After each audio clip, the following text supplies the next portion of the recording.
E nós seguimos com Liberdade de Opinião e vamos conversar agora com a advogada e mestre em Direito das Relações Sociais, Gisele Soares. O Alexandre Garcia está descansando nestes 2 dias de carnaval e volta ao Liberdade de Opinião na quarta-feira. Gisele, muito bom conversar com você mais uma vez aqui na CNN. Seja bem-vinda.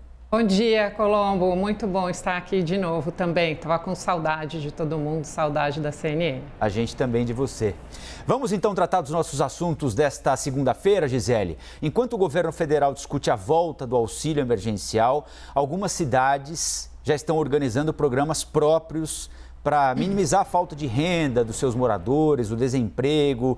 Já aconteceu em Salvador, em Manaus, em Cuiabá, em São Paulo, em algumas cidades do interior do país também, como Guaxupé, sul de Minas, Canoas, no Rio Grande do Sul.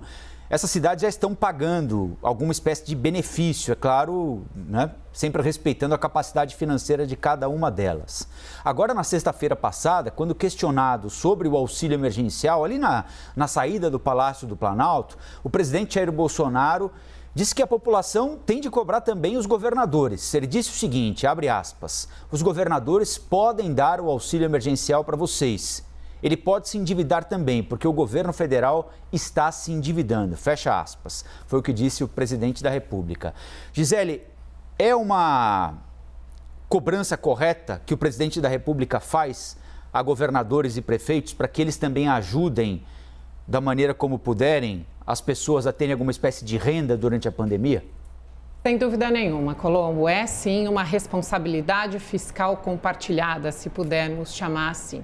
Isso porque hoje, segunda-feira de carnaval, vamos de marchinha, relembrar é viver. O governo federal, no ano passado, em fevereiro, editou a Lei Federal de Combate ao Surto do Coronavírus.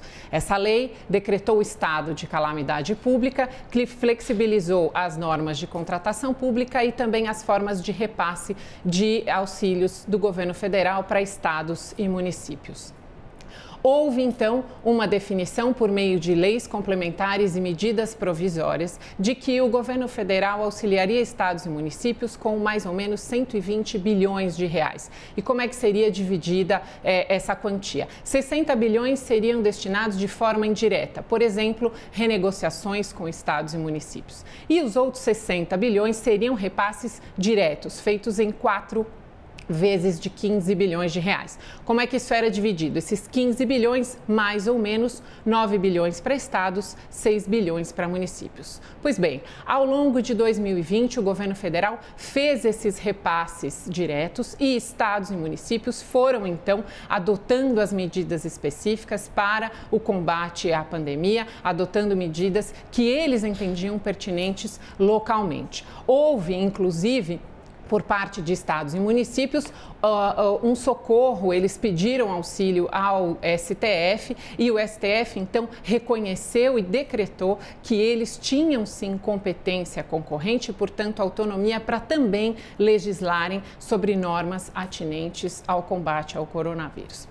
Encerrado o ano de 2020, o Banco Central do Brasil fez, então, uma apuração e constatou que foram 78 bilhões de reais que foram repassados a estados e municípios. E estes estados e municípios ainda têm em seus cofres à sua disposição para medidas de combate ao auxílio emergencial e questões de saúde do coronavírus, 43 bilhões de reais. Portanto, sim, estados e municípios podem e devem, por uma questão até de solidariedade federativa, como disse o colega Sidney Rezende, todos devem fazer a sua cota, a sua parcela de contribuição e cabe ao cidadão, sim, como indicou o presidente, exigir dos governadores, dos prefeitos e não só dos membros do executivo. Também o legislativo pode dar a sua contribuição, por exemplo, renunciando às verbas de emenda.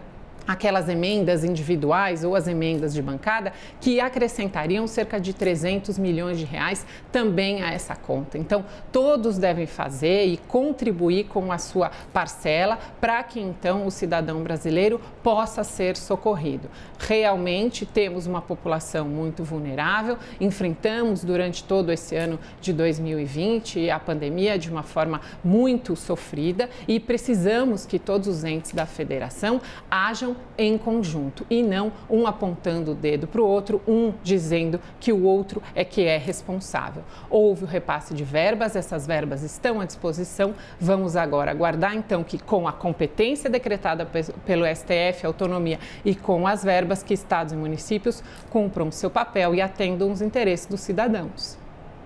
Gisele, a Comissão de Relações Exteriores do Senado dos Estados Unidos quer que o presidente Jair Bolsonaro condene publicamente aquele ataque ao Congresso americano no dia 6 de janeiro. O pedido foi formalizado numa carta enviada ao presidente Bolsonaro pelo presidente da Comissão de Relações Exteriores do Congresso norte-americano, o senador Robert Menendez, que é do Partido Democrata. No documento, ele diz que, caso o governo brasileiro não condene a invasão, a relação entre os países pode, inclusive, ser prejudicada. Gisele, queria que você falasse um pouquinho sobre essa exigência, né, do Congresso americano. Eu acho que a gente pode tratar dessa maneira, se isso tem algum peso diplomático e se o governo brasileiro deve responder e de que forma a essa demanda apresentada.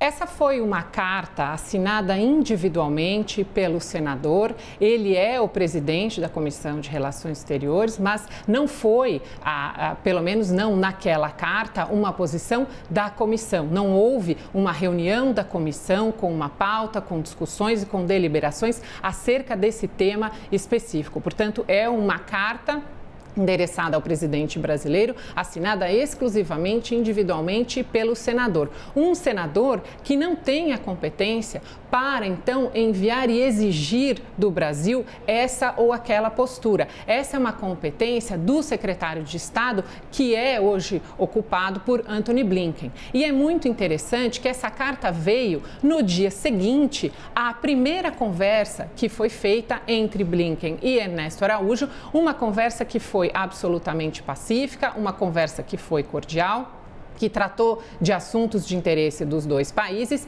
em que houve inclusive um convite feito por Blinken ao Brasil e ao presidente Jair Bolsonaro para que participe em abril de um evento que contará com a presença do presidente americano Joe Biden relativa a questões climáticas. Então, houve uma manifestação individual do senador, é uma manifestação, é uma carta que exige uma postura do Brasil, que o Brasil, se não quiser, não tem nenhum dever de atendimento, e uma posição que vem muito mais como uma armadilha, uma tentativa de exigir do governo brasileiro que se imiscua, que tome partido de uma questão interna que aconteceu lá dentro do Capitólio e, inclusive, o ex-presidente Donald Trump foi absolvido no seu segundo impeachment, ele que havia sido acusado de ter incitado e de possível responsabilidade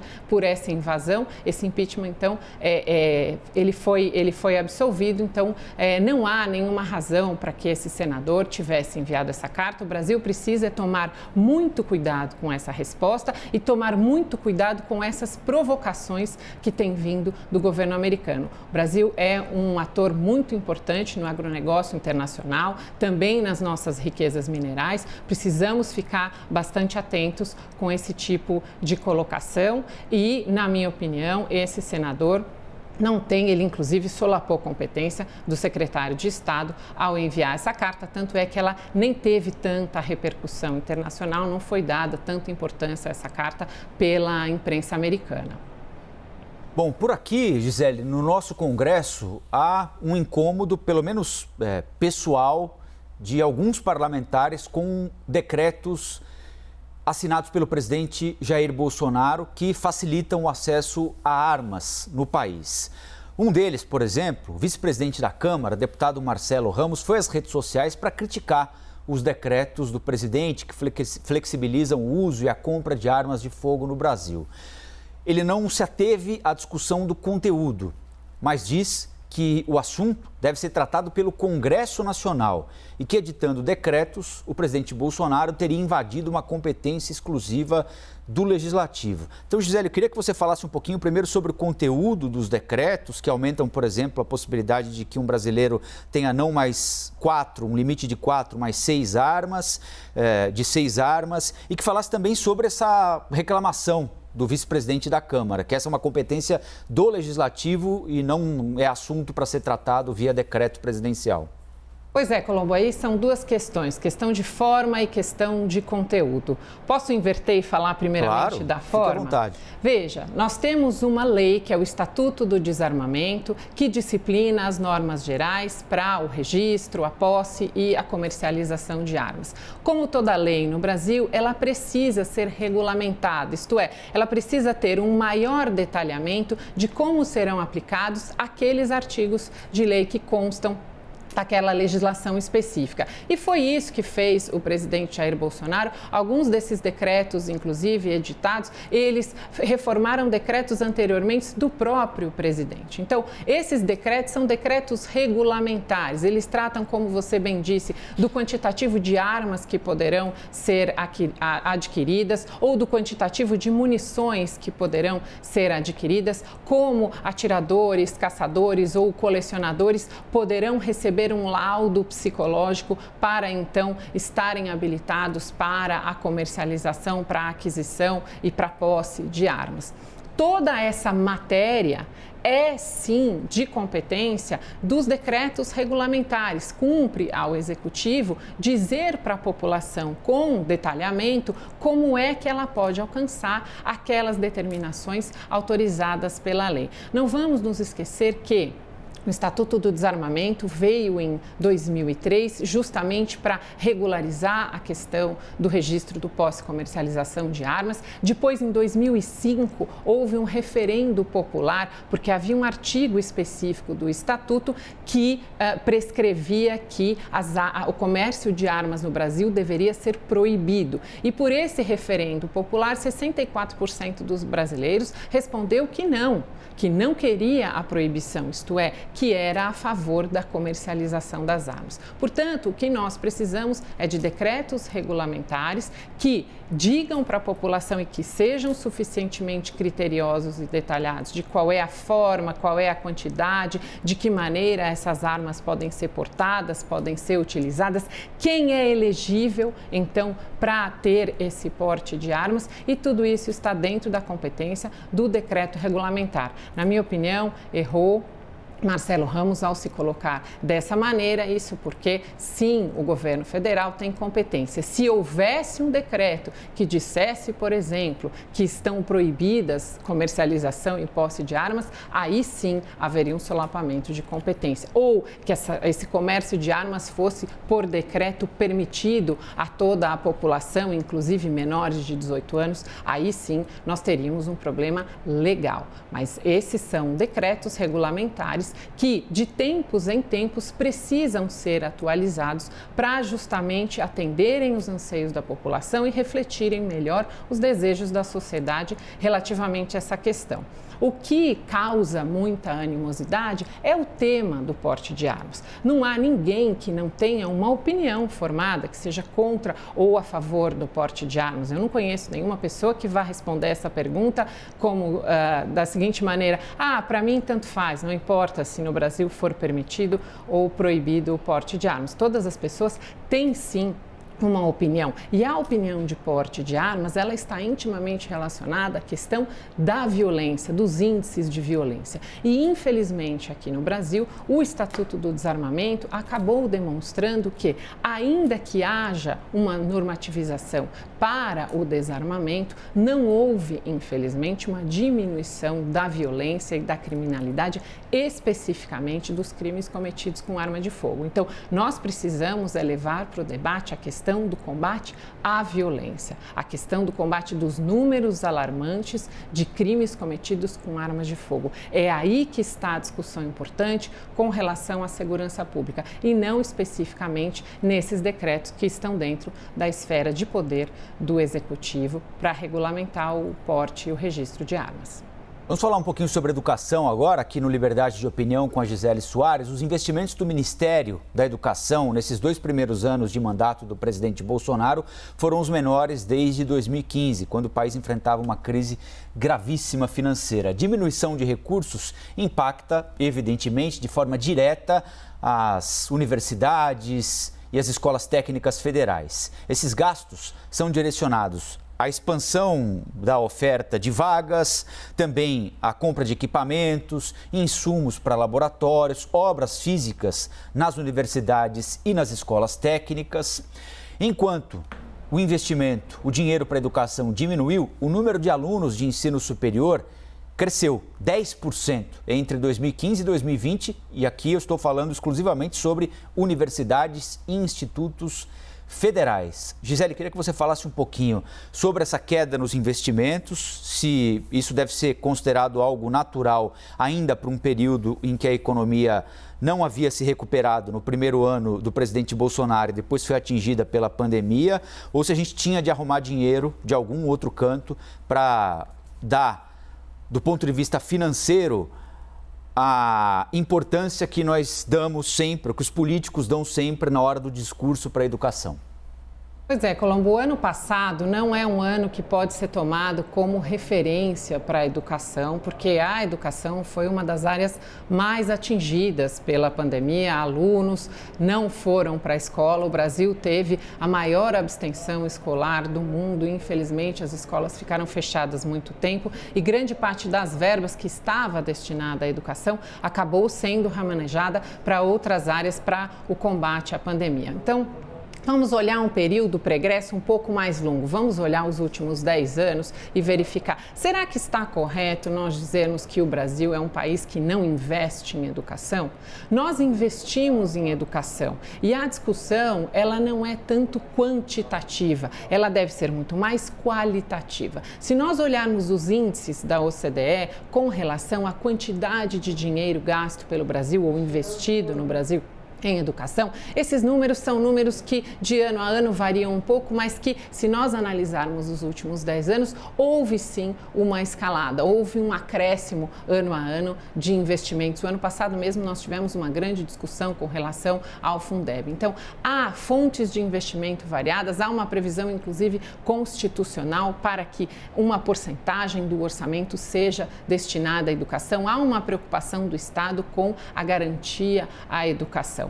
A nossa discussão e o anseio da população e o que nós precisamos cobrar dos nossos políticos é justamente a questão da qualidade do ensino. Por que é que nós escalamos os investimentos e continuamos com índices tão baixos na avaliação dos nossos alunos? Nós temos alunos que chegam muitas vezes às universidades com dificuldades em português, em matemática, com dificuldades em matérias básicas. Há inúmeros estudos e vários especialistas que justamente defendem que o Brasil deveria investir até menos nas universidades, nos cursos superiores e mais na educação básica, porque é justamente na educação básica que eu consigo formar essas pessoas, que eu consigo despertar nelas os vários interesses para que então elas também numa atitude ativa e não só passiva do Estado, os chamando para a educação, para que as pessoas busquem o seu espaço. Então, é preciso haver investimento em educação. O Brasil não investe pouco em educação,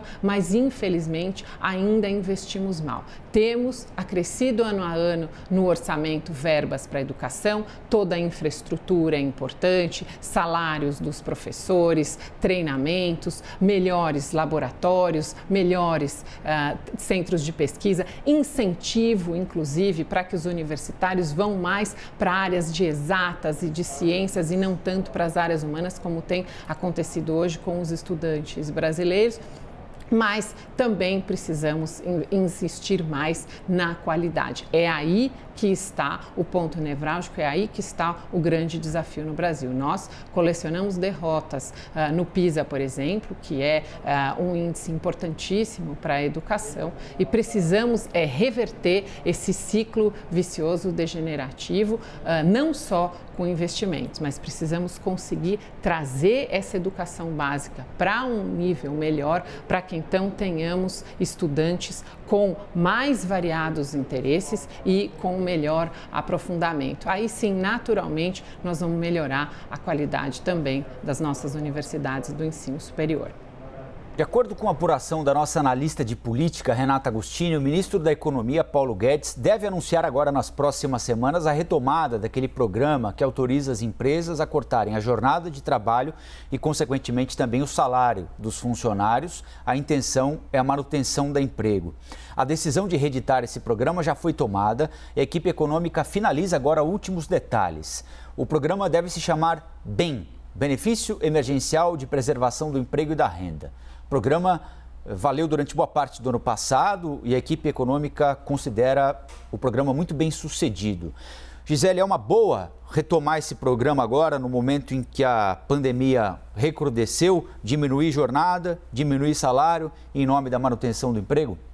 Rafael, nós temos paulatinamente mudado de relação de trabalho, de emprego, empregado, empregador, para relações de trabalho. Então, nós tínhamos e temos ainda uma legislação extremamente protecionista ao empregado, isso em decorrência de questões históricas. Então, o que é que fazem as leis trabalhistas? A lei trabalhista reconhece que há um desequilíbrio na contratação, porque o empregador tem muito mais poder de impor as suas vontades ou as suas exigências num contrato de trabalho e o empregado, então, teria que se submeter a elas. A lei trabalhista cria um equilíbrio artificial, um nivelamento. Então, ela coloca proteções para o empregado e exigências para o empregador.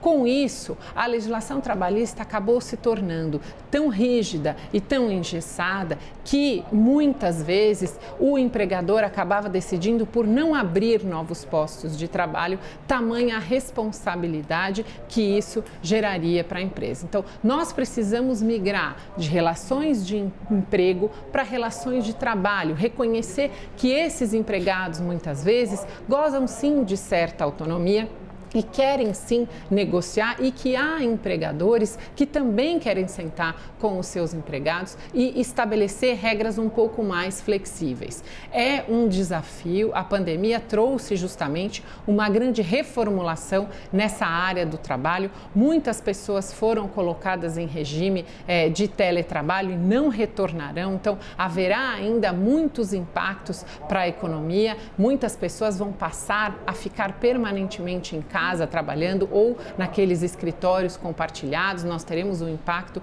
na desnecessidade, por exemplo, de deslocamento diário desses empregados, uma redução dos custos diários também com alimentação, com transporte. Os empregadores poderão abrir novos postos de trabalho, haverá novas formas de contratação. Então é preciso que a legislação venha justamente para refletir melhor essas novas relações de emprego. Não podemos, como bem disse o Sidney, deixar de proteger o empregado mais vulnerável, aquele mais hipossuficiente, mas precisamos reconhecer que essa flexibilização não significa necessariamente a desproteção do empregado. O que ela significa é que se dá um pouco mais de liberdade, de flexibilidade, para que então sejam mantidos aqueles empregos e que sejam gerados novos postos de trabalho, o que é importante. A pandemia trouxe muitos desafios, mas também exigiu muita criatividade de empregados e empregadores, e o brasileiro é bastante empreendedor, bastante criativo e certamente as leis do trabalho sofrerão impactos muito positivos depois que sairmos de toda essa crise. Gisele, valeu, foi muito bom Obrigada. ter você aqui de volta com a gente no Liberdade de Opinião. Eu adorei. Nós voltamos a conversar amanhã, combinado? Combinado, até amanhã.